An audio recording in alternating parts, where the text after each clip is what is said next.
અને પાણી, રાજુભાઈ, આ ત્રણ વસ્તુ હોય તો ખેડૂતનું કલ્યાણ થાય.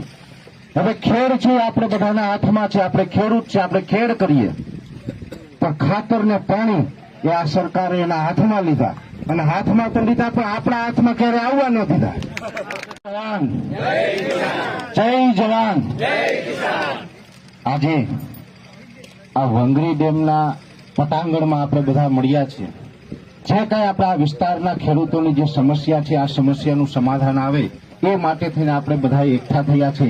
ત્યારે આજના કાર્યક્રમની અંદર આમ આદમી પાર્ટીના પ્રદેશ અધ્યક્ષ ભાઈ શ્રી ઈસુદાનભાઈ ગઢવી, સાગરભાઈ રબારી, રાજુભાઈ કરપડા, પ્રવીણભાઈ રામ, રાજુભાઈ બોરખતરિયા, રામજીભાઈ તમારા વિસ્તારના દ્વારકાનું ઘરેણું છે, અને આપ સૌ તમામ ખેડૂત ભાઈઓને મારા નતમસ્તક વંદન. આજે ઘણા સમયથી આમ તો ખેડૂત ભાઈઓને લગભગ આ 3 દાયકા પૂર્ણ થવા આવ્યા ત્યારથી પણ આ ડેમનો પ્રશ્ન છે. અને એની અંદર આપણે થોડાક ભૂતકાળમાં જઈએ તો આપણે બધાને ખબર છે કે આજથી વર્ષો પહેલા 1965ની સાલમાં સંસદની અંદર હંમેશા એક ડિબેટ થતી રહેતી. 65ની સાલમાં જ્યારે એક નેતા હતા ડોક્ટર રામ મનોહર લોહિયા, એ હંમેશા એક સૂત્ર કહેતા અને હંમેશા ખેડૂતો માટે કહેતા કે 1 બીઘા ખેતી और 1 ગાય, अपनी खेती अपनी राय. અને બીજું એનું સૂત્ર હતું કે હર હાથ કો કામ और हर खेत को पानी. જો આપણો ભારત દેશ છે એ ખેતી પ્રધાન દેશ છે, ખેડૂતોથી બનેલો દેશ છે, ગામડાઓથી બનેલો દેશ છે. આજે 21મી સદીમાં પણ ભારતની 140 કરોડની જે ટોટલ વસ્તી છે એની 70% વસ્તી છે એ ગામડાઓમાં વસે છે.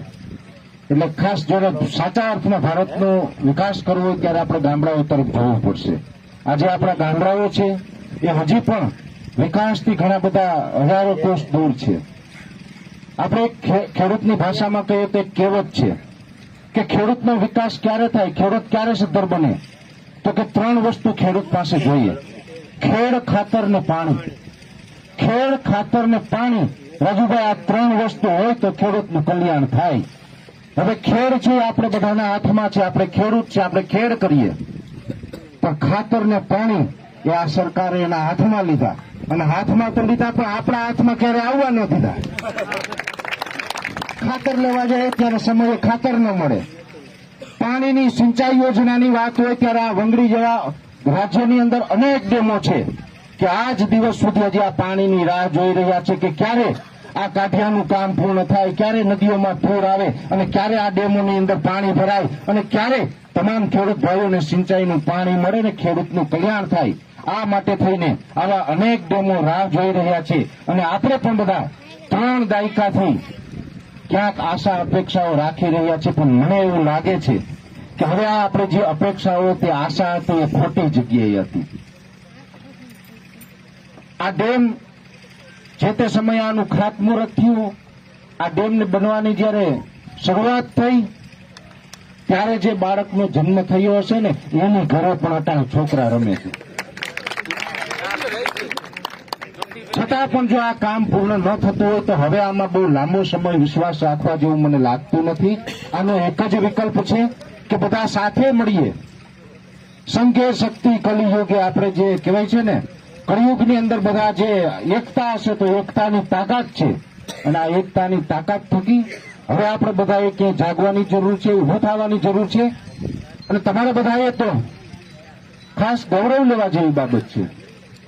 તમારા વિસ્તારના ખેડૂતોને કોઈ સમસ્યા હોય તો આ ખેડૂત સમાજ વતી ગુજરાતભરની અંદર મજબૂતાઈથી કોઈ લડી શકે એવા એક વ્યક્તિ આ તમારા વિસ્તારના છે, ઈસુદાનભાઈ ગઢવી, કે જે પોતે આજે રાજકારણના માધ્યમથી તો તમામ વ્યક્તિઓ માટે, તમામ વર્ગ માટે મહેનત કરી રહ્યા છે, પણ જ્યારે પત્રકાર હતા ત્યારે ટીવી ચેનલના માધ્યમથી પણ ખેડૂતો માટે અનેક વખત લડ્યા, અનેક વખત ખેડૂતોને ન્યાય અપાવ્યો છે. પણ જે માણસ લડતો હોય, ન્યાય અપાવતા હોય, એની એક લિમિટ હોય છે. કોઈ પણ માણસની અંદર ક્ષમતા હોય, એ કરી શકે એવી એનામાં ભાવના હોય, પણ જ્યાં સુધી આપણે બધા એને સત્તાના શિખર સુધી ના પહોંચાડીએ ને ત્યાં સુધી એ માણસ પૂરી તાકાતથી આપણી સાથે ન્યાય નથી કરી શકતા. કેમ કે એનામાં અંદરથી લાગણી છે, ભાવના છે, લડવાની તાકાત છે, એનામાં આવડત છે, શિક્ષણ છે, જ્ઞાન છે, તમામ વસ્તુ છે. પણ જો પાવર ન હોય ને ત્યારે આપણે પાછા પડી જઈએ છીએ.